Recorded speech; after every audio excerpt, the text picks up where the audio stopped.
Welcome to Engagement Fundraising, where you'll learn how busy fundraisers like you are generating more major and planned gifts at lower costs. Brought to you by iMarketSmart.com, the software and services company that helps nonprofits raise more money more efficiently.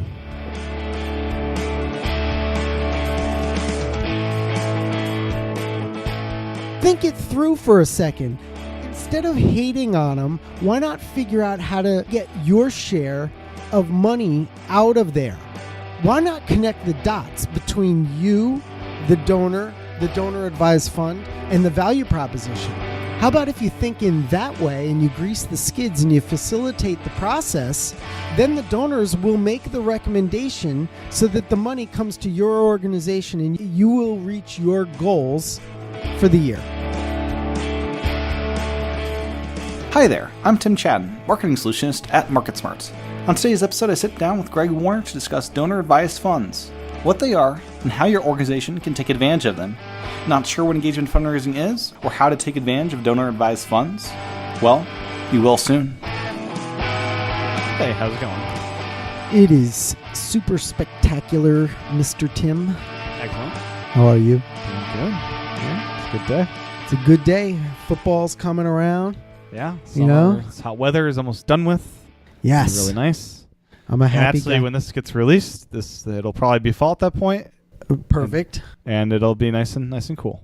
Great. All right. So what's cool? What are we going to talk about that's cool? We're gonna dive deep into donor-advised funds, Ooh. what they are, why they're awesome, how you Right. can use them best. Do Yeah. a deep dive into all things donor-advised funds. Donor advised funds. First time I really learned about donor advised funds, I was at yet another nonprofit fundraising event Sure. that made me want to, smash a brick into my own face because that's how they make me feel a lot of times. And I was talking to a fundraiser that won the Fundraiser of the Year award. Mm-hmm. And personally, I think she won it because she just was really good at like politicking around and making friends with everybody. Yeah. Boy, am I cynical, right? I'm pretty sure that's why she won it. Topic of donor advised funds came up, and she looked at me like she had just eaten a super sour pickle. And I'm like, hold on, we're talking about donor advised funds. Donor advised funds, right? Yeah, it shouldn't leave a bad taste in your mouth. I was like, what's so bad about donor advised funds? I don't get it. And this is like 5-6 years ago. Yeah. Of course, I'm the idiot because I don't know anything about fundraising, and people are always telling me I don't know anything. How long has donor-advised funds been a thing? Well, it's been a thing for quite a while. So she looks at and she says, well, the money just sits there and it's not being distributed and this and that and this and that and this and that, as if it's her money, Yeah. which is what kind of made me scratch my head. I'm like, it isn't your money. So that signaled a massive lack of respect for the donor because the donors aren't dumb and it's their money. And if they want to move money into a donor advised fund before they finally recommend a charity to which it should go, Yeah. the fundraiser shouldn't look at that donor or the donor advised fund with such disdain. Instead, the fundraiser probably needs to think about, well, why is this growing so much? Why are people wanting to put money into some kind of fund like this? Mm-hmm. I'll tell you why. Okay? It's because they don't trust the charitable sector to a degree. Yeah. They want to be able to have a pause. They want to get their tax deduction. Mm-hmm. And they want to have a little bit of a pause and be like, okay, I want to be smart about how I distribute this money. That's what Bill Gates is doing. Yeah. He just put another $4 billion into his foundation. And he's got something like 1,500 people burning his cash Yeah. to figure out how he should give it away. Mm-hmm. Yeah. He's not employing 1,300 people, whatever it is, just so that he could have mouths to feed. Yeah. He's being smart. He wants to put a pause on it and think about it really well about how can this money be put to its best use. And while they're thinking, it's growing in value too. It's growing in value. And of course, with foundations, there's a requirement that 5% get distributed each year. Okay, no problem. So fundraisers will look at the donor advised funds and say, well, it's not fair. There's no requirement. Well, the donors are already recommending more than that 5%. Yeah. Oh, I get it. Let's make it a law that now, even though they're already giving away more than that 5%, let's make it law that they're required to give out 5%. Guess what's going to happen if we do that law? They won't put money into there as much, right? Or maybe. Yeah. I think they'll probably give away 5%. You only get what you expect. Yeah. Maybe. I mean, do you really want to mess with it? Yeah. I don't know. Oh, I'm going to get hate email now. People are going to debate me on this. Do we need to dive into any of what the logistics of what these things are? You want to? Right. I don't know. Does everyone listening, you think, know this stuff already? Or Probably not. Okay. So I just went on a big rant about donor advised funds, and someone said, what is a donor advised fund? Yeah. All right. So look, it's really simple. If you have the means, you can create a fund for just $500 or $5,000. Okay. You don't need thousands upon thousands of dollars to do this. In many cases you do, but in other cases you don't. Okay. It depends which company you use to help you create the fund. Because each fund is sponsored by a nonprofit. Is that right? By a nonprofit, yes. Okay. For instance, Fidelity Investments has Fidelity Charitable. Okay. Okay, now here's the thing. I personally do not have the time or the interest to create a foundation. Yeah. And I don't want the government after me having to distribute the 5% yearly and all this other stuff. Okay, it's very easy in probably 30 seconds, maybe 2 minutes. I can go online and I can create a donor advised fund. Sure. Right? Yep. If I want to be a little more thoughtful about it, I'll take a little bit more time. But it's really darn easy. Okay, so think about everything I've talked about with donors, and then with the fact that donors are customers and that they like Amazon. Why do they like Amazon? Ease of use, simplicity. Convenience, yeah. Right? We live in the age of convenience. People want easy. So here we go. Donor advised fund. You don't have to do all that with the foundation, but you kind of get the same benefit. Yeah. Not only that, you can be anonymous. That has value. Yeah. Well, here's what happens with rich people. They give money to a nonprofit, and next thing you know, the nonprofit sells their name, or they end up in some kind of database, or in some annual report. Hopefully the nonprofit asks for their permission to put their name there. And then every other charity that's similar to that nonprofit is going to ask that donor for money. Yeah. That's not nice. No. Donors are smart. If you're going to zag, they're going to zig. So they zig and they say, okay, now I found the donor advised fund that'll help me be anonymous. Let me finish up about what is a donor advised fund. It's kind of like a foundation whereby the donor can put their money in. They get the tax write-off for that money. Let's suppose $50,000 or $500,000, you know. So they can put money in there and get a tax write-off immediately. Okay. And that's pretty fantastic. That's a pretty good incentive for a donor. Once it's in there, is it in there for good? Can you take it out for personal use? You can never take it out. Never take it out. It's in there. Once you give, it is gone. Okay. It is no longer yours. And in fact, technically, it belongs to that charity that you gave it to, like Fidelity Charitable. And you're banking on their honesty not to use it. Look, if they used it in some wrong way, everybody would stop putting money into Fidelity Charitable, and that would be the end of them. Yeah. It would be a scandal of massive proportions. Now, donor advised funds, well, it's just sitting there while you're considering your options. Is the interest rate much better than you would see other places? It depends. Okay. It depends where you advise the money to be invested. Okay. Gotcha. If you advise it to all be invested in some high-flying stock, the value of that investment might go down. Yeah. If you're a charitable person, you want it to be invested wisely so that it grows as you're thinking about how you want it to be given away. And then what happens is, at the time of your choosing, whether you want to be anonymous or not, you make a recommendation advising of where that money should go. Okay. Then the money finally gets to the end point, which is the final charity. So that's a donor advised fund. Okay. That's how it works. It's very attractive, especially to high capacity donors, because they get to maintain control. They also get the benefit of anonymity, and they get a massive tax write-off at the onset, but then they can take their time distributing the money. But most of them do more distribution than the 5% required for foundations anyway. And is it a mixed bag whether you're able to advise through their website or do you have to talk to a person at... Either way. Either way? Okay. It's whatever's convenient for the donor. Okay. Which is great. Yeah. Sounds good. Now, let me hit some negatives about donor advised funds real quick. They are a play for big institutions to rake in a whole bunch of money. And in Fidelity Charitable's case, for instance, if billions of dollars get put into donor advised funds and are invested in stocks or mutual funds and all this, guess who gets to make interest on that money? It's not really interest, but it's usually fees, okay. or a particular percentage for managing the fund. Yeah, okay. That's how they make money. So the companies, they are incentivized to get donors to put money in a donor advised fund before it gets distributed to the charity. Yeah, and then these companies get their cut. Yeah.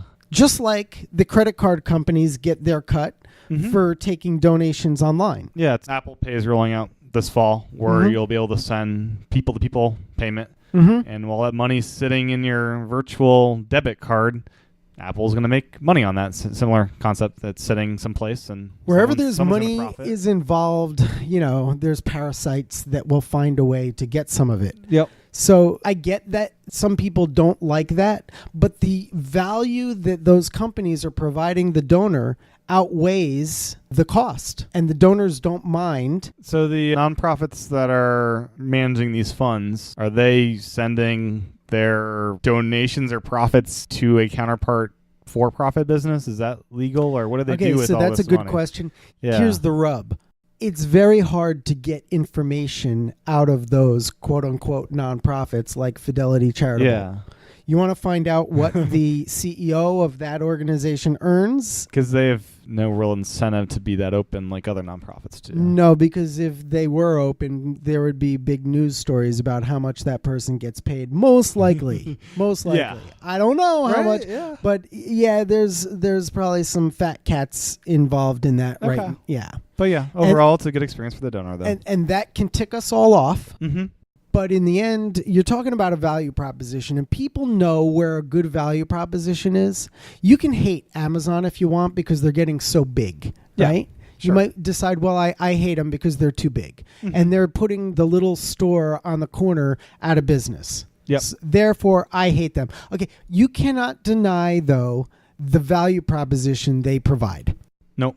So you can hold your sign on the corner, with your friends saying, down with Amazon. Sure. Yeah.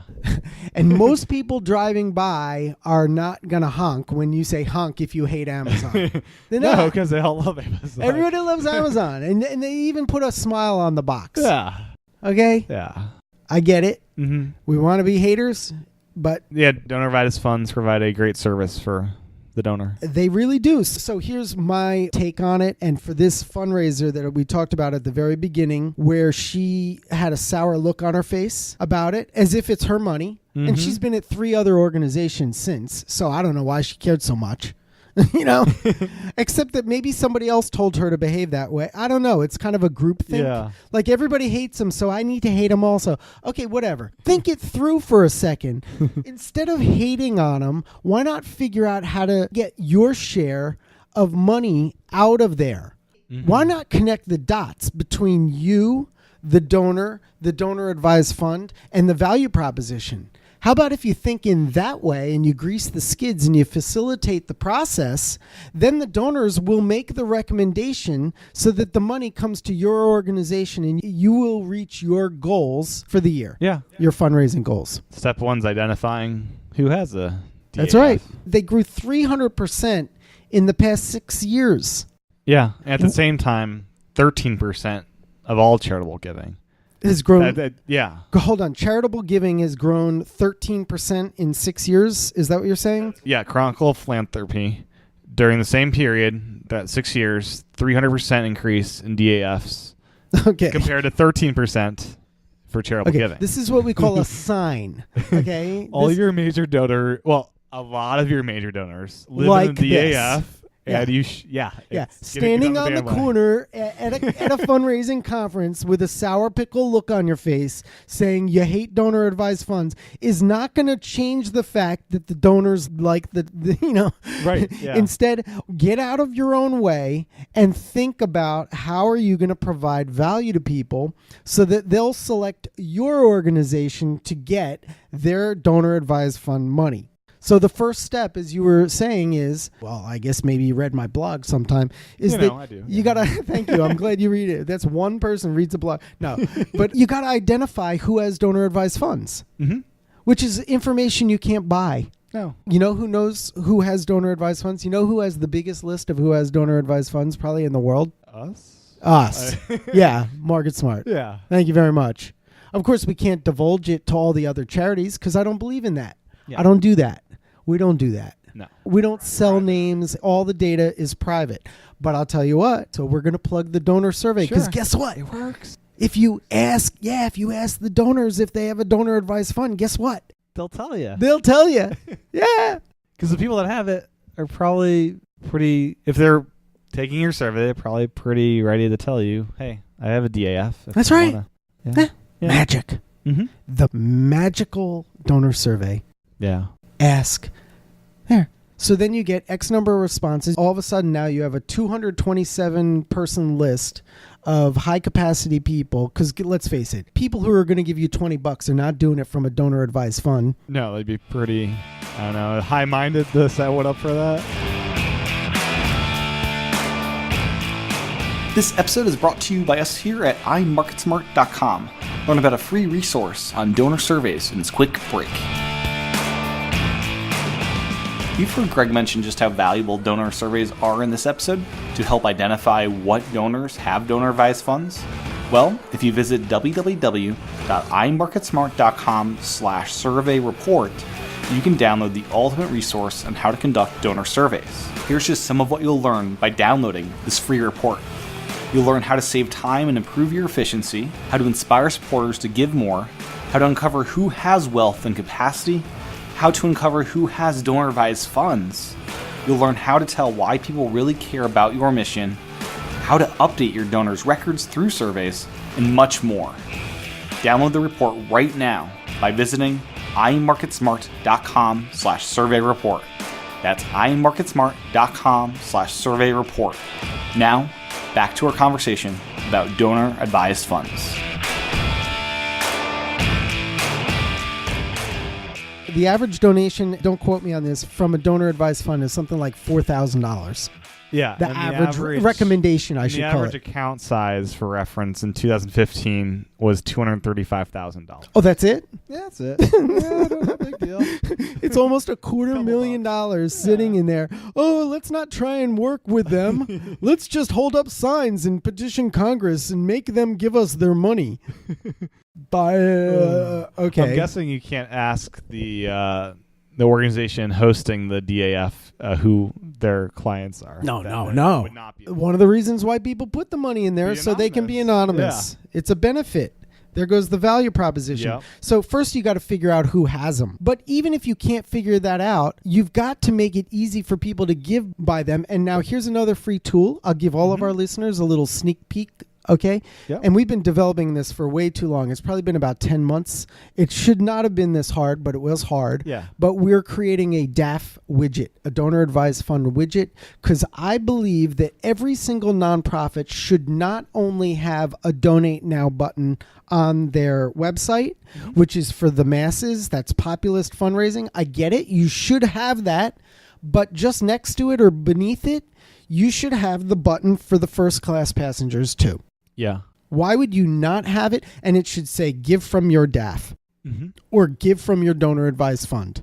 And when they click on it, and I love this tool that we created. So I think we've got something like 880 donor advised funds in this so that when people click that button, then they start typing the name of their fund. It's like a Google thing. I mean, it just finds it. Boom. And then there they go. Off they go. Give from your donor advised fund. We don't want your, no offense, but we don't Right. want your $50. We want your $50,000. Yeah. So if you have a donor advised fund, you go down this aisle into the yes. VIP lounge and you can click here and then recommend as much as you want. So we'll have that. Hopefully it'll finally be done this fall. Yeah. Been having some issues with it. Should nonprofits also have does everyone know about donor advised funds? Would having information about setting one up on a nonprofit site make sense to do, or not really? I don't know about that unless the nonprofit has their own donor advised fund. Yeah. Okay. Whereby, for instance, the donor may promise 25% of the money or 50% of the money is going to go to that charity and the other 50% will potentially go to other charities. So they could do that. But I'm just talking about adding the convenience of a button. Yeah. So that people, while they're on the website, they're going to give anyway. They may as well just click here and then our widget pops up. And by the way, I'm making this free for the sector. Yeah.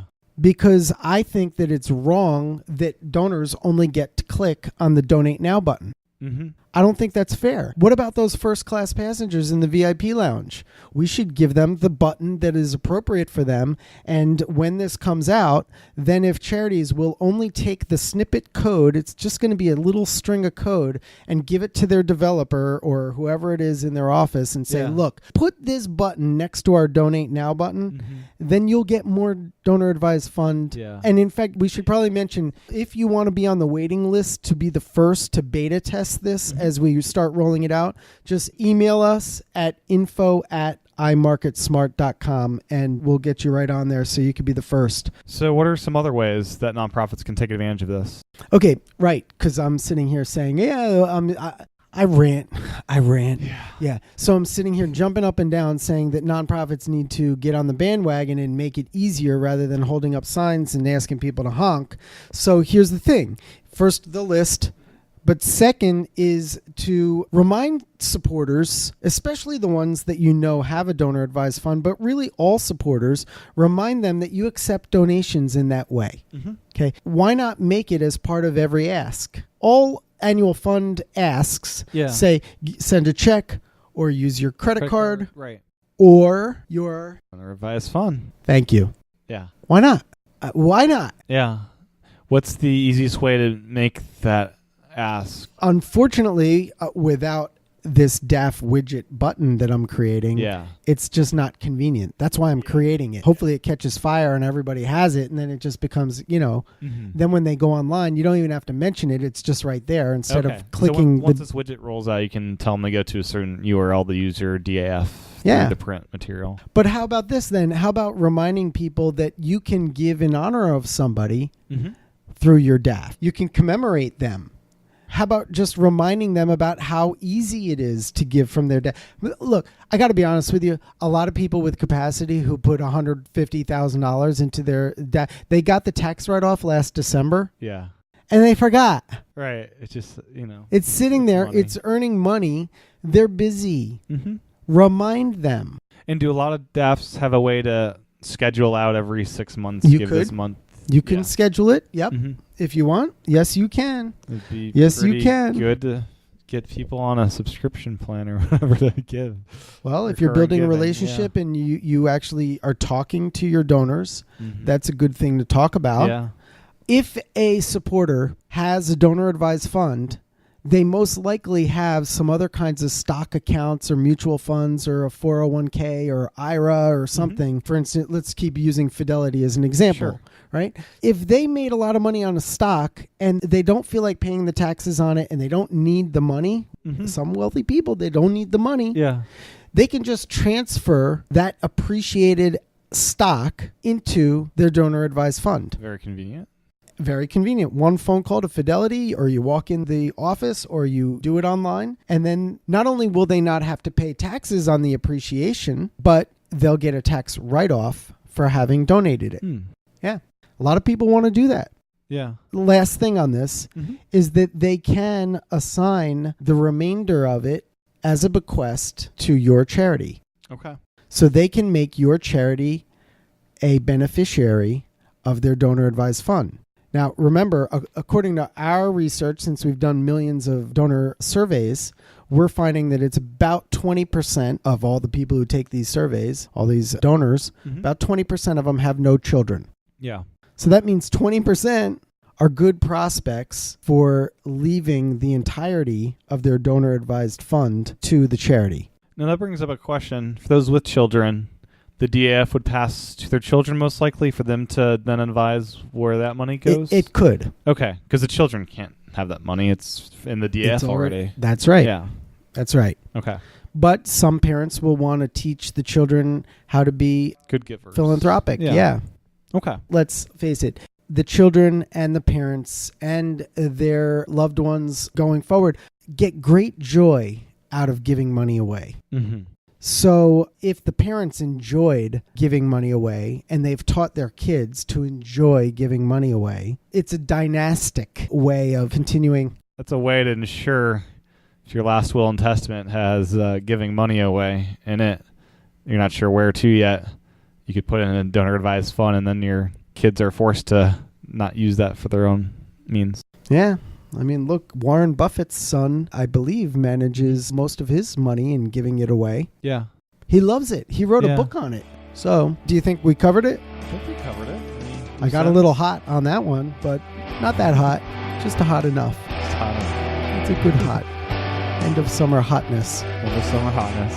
Donor advised funds. Donor advised funds. All right. Have a great day. Thanks for listening to this episode of Engagement Fundraising. If you like the show, make sure to pass it along to a friend or colleague and review it in iTunes. If you're curious about what we do, check out iMarketSmart.com and make sure to download the free how-to guide for conducting donor surveys by visiting iMarketSmart.com/survey report. We'll be back next Thursday for another episode of Engagement Fundraising. Thanks for listening.